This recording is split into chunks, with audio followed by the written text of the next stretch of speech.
হার্দিক নমস্কার জানাচ্ছি। দেখুন, আজকে কিন্তু কি বলবো, তমলুক জেলা সদর থেকে 1.5 ঘন্টার দূরবর্তী একটা ব্লকের তারও একটা প্রত্যন্ত গ্রাম পঞ্চায়েতের সেখানেও এক প্রত্যন্ত বুথকে নিয়ে ক্যাম্প করতে যাচ্ছি চন্দ্রবিধান। আপনারা জানেন যে 21শে সেপ্টেম্বরে তালচিত্রি ভাঙার পর যে বন্যা হয়েছিল তাতে মধুরা খুব ব্যাডলি এফেক্টেড হয়েছিল। তার মধ্যে চন্দনখালি হচ্ছে সেই ক্ষতিগ্রস্ত মৌজাগুলির মধ্যে একটি। তো আজকে সেখানে আমরা আমাদের পাড়া আমাদের সমাধান ক্যাম্প করছি, এর একটা অন্য গুরুত্ব রয়েছে। তো আমি খুব বেশি কেতাবি কথা আপনাদের সামনে বলবো না, আপনারা ভালোই বুঝতে পেরেছেন যে আজকে কি জন্য আমরা এসেছি। মূল কথা হচ্ছে এই দুটি বুথের লোকেরা, ভোটাররা, মায়েরা, দিদিরা যারা আছেন তারা নিজেদের মধ্যে আলোচনা করে ওই বুথের কোন প্রকল্পটা দেওয়া খুব দরকার, আসল প্রয়োজন রয়েছে, সেইটা তারা অগ্রাধিকারের ভিত্তিতে চিহ্নিত করবে।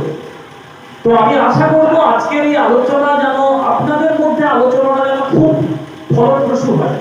চন্দনখালি যার ম্যাক্সিমাম রাস্তা ফেটে গেছে, পাইলিং নেই বলে হেলে গেছে, রাত্রেবেলায় মানে যদি কোনো টোটো যায় বা বাইক যায় সে হয়তো পিছলে পড়ে যেতে পারে। তো আপনারা এমন প্রকল্প নেবেন যেটা আপনাদের বুথের সামগ্রিক উন্নয়নের পক্ষে খুবই প্রয়োজন, খুব বাস্তবসম্মত। এরকম একটা জিনিস মাথায় রাখুন, 10 লাখ প্রত্যেকটা বুথের জন্য বরাদ্দ হয়েছে ইতিমধ্যেই, পশ্চিমবঙ্গ সরকার ঘোষণা করে দিয়েছে। প্রকল্প আপনারা অনেক ছোট ছোট নিতে পারেন, কি কি নিতে পারেন? রাস্তা সংস্কার নিতে পারেন। একটি রাস্তা রয়েছে একটু বাকি আছে, 20-25 মিটার, 30 মিটার, 50 মিটার, আপনারা মূল রাস্তার সঙ্গে সংযোগকারী রাস্তা একটু হলেই হয়ে যাবে, এই ধরনের প্রকল্প নিতে পারবেন। এছাড়া আপনার জলের প্রকল্প, সোলার সাবমার্সিবল, ইলেকট্রিক সাবমার্সিবল দিতে পারবেন। বাতি স্তম্ভ, সেটা ইলেকট্রিক হাইমাস্ট হতে পারে, সৌরবাতি হতে পারে, সোলার হাইমাস্ট নিতে পারবেন। আপনারা আইসিডিএস রিপেয়ার, প্রাইমারি স্কুলের রিপেয়ার, কোথাও ট্যাঙ্কি লাগবে, কোথাও ছাদটা একটু ফুটি ফাটা হয়ে গেছে, এই ধরনের স্কিম, জল নিকাশি, পাকা ড্রেন, এগুলো কিন্তু আপনারা নিতে পারবেন। তো আমি আশা করব যে আপনারা যখন আলোচনা করবেন পাড়া ভিত্তিক মোটামুটি যেন সুন্দরভাবে বন্টন করে আপনারা ছোট ছোট প্রকল্প নেন। যদি ধরুন একটাই বড় প্রকল্প আপনারা নেন, সব বুথের ওই বুথের সমস্ত ভোটার যদি রাজি হয়ে বলে আমার ওই প্রকল্পটাই লাগবে, ওইটাই ধরুন একটাই 10 লাখের বেশি হয়ে গেল, তাহলে আর ওটা বাদ দিয়ে অন্য প্রকল্প নেওয়া যাবে না।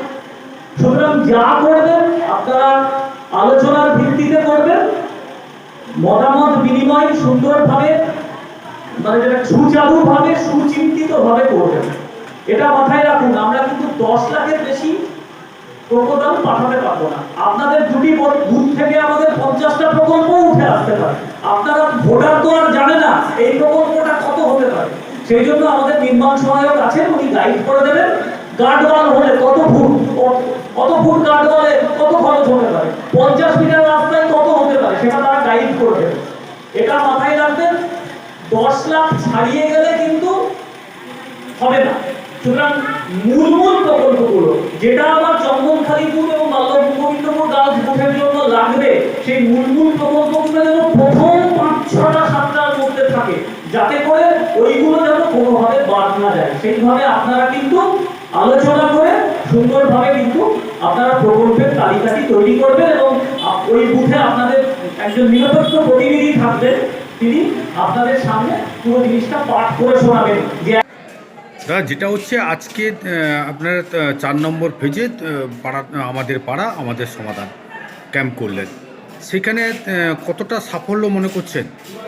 আজকে আমাদের চতুর্থ ক্যাম্প, তো আজকে দুটো বুথ নিয়েছে। অন্যান্য যেমন 3টে করে বুথ নিয়ে হতো ক্যাম্প, আমাদের আজকে যেহেতু কাছাকাছি আর এপাশে কোনো বুথ নেই, সেই জন্য দুটো বুথ। তারপরে আমরা আবার ওইসব জন্য যাব। তো আজকের মোটামুটি ভালোই সাড়া পড়েছে, প্রায় দুটো বুথ মিলে প্রায় 600-700 মতো লোকের আজকের আগমন হয়েছে। মানুষের যে আমাদের পাড়া আমাদের সমাধান আমার জীবিতে প্রায় 4বার হলো, এটা গেলে 4টে ক্যাম্প। তো মানুষের সাড়া মোটামুটি প্রত্যেকটা ক্যাম্পেই একটা উৎসবের মতো একটা সাড়া। এবং দিদি যে এই যে একটা তার চিন্তাধারা, এই যে একটা সুদৃঢ় প্রকল্প, যে বৃহত্তম তার যে চিন্তাধারা, যে মানুষের মতামত নিয়ে, যে মানুষের সঙ্গে থেকে মানুষের মতামত নিয়ে যে মানুষের কাজ করা, সেটা কিন্তু আজকের পশ্চিমবাংলার মাননীয় মুখ্যমন্ত্রী মমতা বন্দ্যোপাধ্যায় তিনি কিন্তু আমাদের পাড়া আমাদের সমাধানের মধ্যে দিয়ে তিনি দেখিয়ে দিয়েছেন যে জনস্রোত আর মানুষের যে উৎসাহ এটাই প্রমাণ করে যে এই ভারতবর্ষকে পথ দেখালো এই আমাদের পাড়া আমার সমাধান। না মূলত কি অভিযোগ উঠে আসছে? দেখুন দুটো প্রায় শিডিউল কাস্ট এলাকা, একটা 12 ফ্ল্যাট এরিয়া আমাদের। তো ওখানকার মানুষজন এসেছে, তারা স্বতঃস্ফূর্তভাবে তারা তাদের যে রাস্তাঘাট, পানীয় জল, বৈদ্যুতিক আলো, তারা মূলত এই 3টি বিষয়ের উপরে তারা গাড়োয়াল, এই 3টি বিষয়ের উপরে বন্যা ত্রাণ এলাকা, তো এই জন্য তারা আপাতত প্রথম তার রাস্তা, তারা চাইছে রাস্তা মেরামত থেকে আরম্ভ করে রাস্তা রিপেয়ারিং, পানীয় জল এবং বৈদ্যুতিকরণ স্ট্রিট লাইট, তারা এইটার উপরে গুরুত্বটা বেশি দিয়েছে। অন্যান্য কাজ আছে, টুকটাক আছে, কিন্তু এই 3টির উপরে তাদের গুরুত্বটা বেশি। এই অভিযোগের মূলে কতটা কার্যকারী হবে?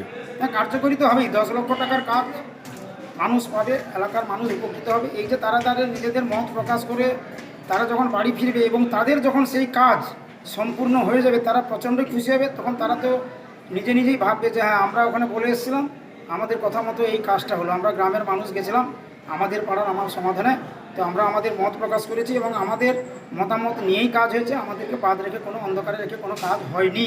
তারা আরও খুশি হবে। না, এখানে কি আপনাদের দলমত নির্বিশেষে কি এই ক্যাম্প হচ্ছে? একদম, ওখানে তো বিরোধী পঞ্চায়েত আমাদের রয়েছে। আমাদের ধরুন এখানে আজকে দুটো বুথ হলো, 133, 136। তা 133 নম্বর বুথ যদিও আমাদের পঞ্চায়েত, কিন্তু 136 চন্দনখালি বিরোধী পঞ্চায়েত রয়েছে। তো আজকের ওখানকার যে পঞ্চায়েত রামপদ বর্মন যথেষ্ট সহযোগিতা করেছে, তিনিও আমাদের সঙ্গে ছিলেন অনুষ্ঠানে, লাস্ট পর্যন্ত সহযোগিতা করেছেন। তো মানুষের ছাড়া আছে, সবাই এসছে এখানে দলমত নির্বিশেষে। এখানে তো এটা তো দলীয় প্রোগ্রাম নয়, এটা একটা সরকারি কর্মসূচি। সেখানে বিভিন্ন সমাজসেবী থেকে আরম্ভ করে বিভিন্ন যারা শ্রমজীবী মানুষ, বুদ্ধিজীবী মানুষ, প্রত্যেককেই সবাই এসছে তাদের মতামত জানানোর জন্য এবং তারা যে কাজ, তাদের যে একটা আগ্রহ যে চলো আমরা ওখানে যাই, আমার পরে আমাদের সমাধানে থাকলে আমরা আমাদের মতামত প্রকাশ করব, তার মনে হয় এবার আমাদের একটা কাঁসা, আমাদের একটা উন্নয়ন হবে, কাজ হবে। এবং সেটা যখন বাস্তবে পরিণত হবে তখন দেখবেন মানুষ আরও খুশি হবে। এই আমাদের পাড়া আমাদের সমাধানের উপর মানুষের গুরুত্ব বেড়ে যাবে এবং পশ্চিমবঙ্গের মাননীয় মুখ্যমন্ত্রী মমতা বন্দ্যোপাধ্যায়ের উপর মানুষের যে আস্থা আছে সেটা আরও কয়েকশো গুণ বাড়িয়ে দেবে। কি বার্তা দিচ্ছেন আজকে এই ক্যাম্পের মধ্য দিয়ে? বার্তা একটাই, মানুষকে বলবো সবাই মিলেমিশে থাকুন, শান্তি থাকুন। আমাদের দিদি হচ্ছে শান্তির প্রতীক। দিদি আজকে যেটা চিন্তা করে সারা ভারতবর্ষে 10 দিন পরে, 1 মাস পরে সেটা চিন্তা করে, তারা কপি করে। দিদিকে দেখে সবাই কপি করে, কিন্তু আসল আর কপির মধ্যে একটা ফারাক আছে। তা দিদির যা চিন্তাধারা, বললাম তো সারা বিশ্বে, সারা ভারতবর্ষে এই প্রথম এক চিন্তাধারা, যেটা অভিনব চিন্তাধারা। তার জন্য আমরা দিদিকে অসংখ্য ধন্যবাদ জানাই।